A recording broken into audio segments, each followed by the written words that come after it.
Tell me about a time you failed. What's your biggest failure? This question terrifies people. And most either lie or overshare. Here's how to be honest without sabotaging yourself. They're not asking you to confess your biggest career disaster. They're testing the following: can you be honest and vulnerable? Perfect people are fake people. They want to see you're real. Do you take accountability, or do you blame others? I failed because my team was terrible equals you're the problem. Do you learn from mistakes? Failure without learning is just failure. They want growth. Can you handle setbacks and keep going? Everyone fails. Resilience matters. This is actually a character test disguised as a performance question. Here are some wrong answers to this question. Wrong answer number 1, the fake failure. I've never really failed. I can't think of any failures. Everything I've done has worked out. This is not believable. Everyone fails. If you can't identify failures, you lack self-awareness or you're lying. Wrong answer number 2, blame everyone else. I failed because my manager didn't support me. The team didn't pull their weight. The company didn't give me the resources I needed. Zero accountability. The interviewer hears, this person will blame us when things go wrong. Red flag. Wrong answer number 3, the disqualifying failure. I got fired for missing too many deadlines. I completely tanked a $500,000 project, and the company almost went under. I was sued by a client for breach of contract. Too honest. You just gave them a reason not to hire you. Pick a real failure that's not a deal breaker for this job. Wrong answer number 4, no learning. I launched a campaign that flopped. It just didn't work out. That's it. Okay, but what did you learn? How did you improve? Failure without reflection and growth is just failure. The right answer formula comprises of honest failure plus accountability plus learning plus improvement. Let me break it down using the STAR method.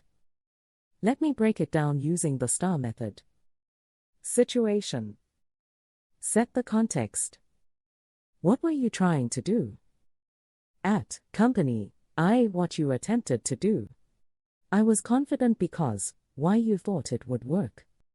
Task. Your goal. What was the objective? My goal was to, what you were trying to achieve. I expected, what you thought would happen. Action, what you did plus what went wrong. Be honest about what you did and where it went wrong. What you actually did. However, what went wrong? Looking back, I should have, what you'd do differently. Own your mistake, no blaming others. The key here, take accountability. Don't blame your team, your boss, or circumstances. Result, outcome plus learning plus improvement.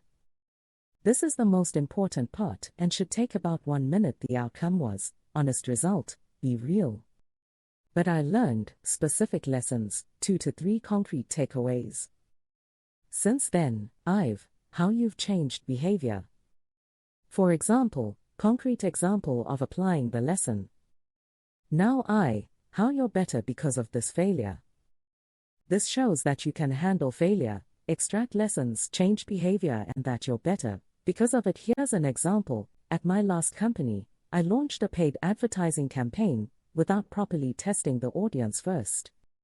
I was confident because the targeting looked perfect on paper, demographics, interests, behaviors all matched our ideal customer. My goal was to generate 200 qualified leads at under $50 cost per lead. I expected the campaign to perform well based on our previous campaigns. I designed the campaign, set the budget at $10,000 and launched it.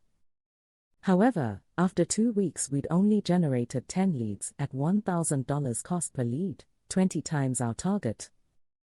Looking back, I should have started with a small test budget of $500, to $1,000 before committing the full $10,000. I was so confident in my assumptions that I skipped the testing phase. The outcome was we wasted $10,000 and failed to hit our lead goals that quarter. It was embarrassing and I had to own it with my manager and the team. But I learned 3 critical lessons. First, always test before scaling, no matter how confident you are. Second, assumptions need validation with real data. Third, ego can be expensive. My overconfidence cost the company money. Since then, I've implemented a strict test-learn-scale framework for all campaigns. For example, last quarter I tested 5 different audience segments with $200 each, then scaled the winner. That campaign generated 300 leads at $35 per lead, one of our best performers. Now I'm much more humble about my assumptions and much more disciplined about testing. That failure made me a better marketer. How to pick the right failure?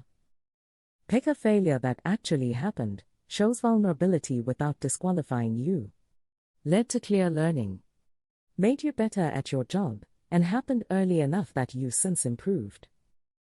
Don't pick failures that involve getting fired, cost the company massive amounts, shows poor judgment on job requirements, involves ethical issues, or you haven't learned from yet.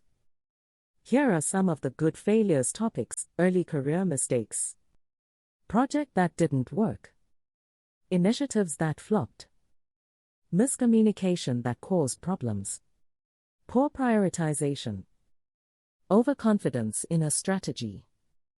Think of a real failure from your career. Write it out using STAR plus learning plus improvement.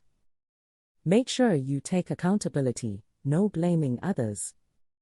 Make sure you show concrete learning and changed behavior. Practice it. It should only be 90 to 120 seconds. On Monday we cover where do you see yourself in 5 years? How to show ambition without sounding like you'll leave in 6 months. In the meantime, like and subscribe at What the Talent.